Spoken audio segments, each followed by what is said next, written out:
Welcome to the Banker Lamp. Please enjoy the video. In this video, I will explain how to open a Toyota Yaris bonnet. First, locate the interior bonnet release lever.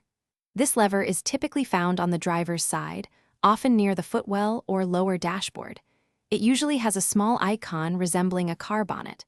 Pull this lever firmly towards you. You should hear a distinct click as the primary latch disengages. This action will slightly pop open the bonnet, preparing it for the next step. Now move to the front of your Toyota Yaris. The bonnet will be slightly ajar, creating a small gap.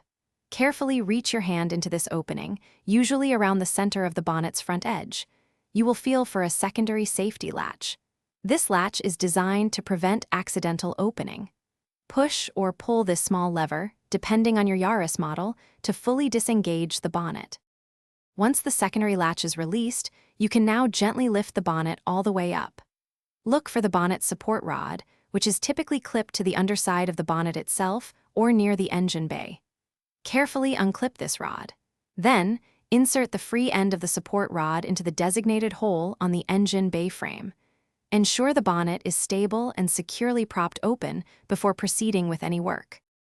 To close the bonnet, first remove the support rod from its hole and securely reclip it into its storage position.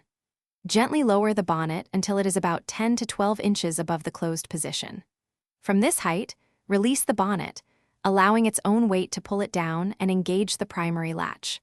Finally, press down firmly on the front edge of the bonnet to ensure both latches are fully engaged and it is securely closed. Thanks for watching. If this was helpful, leave a like and consider subscribing. See you next time.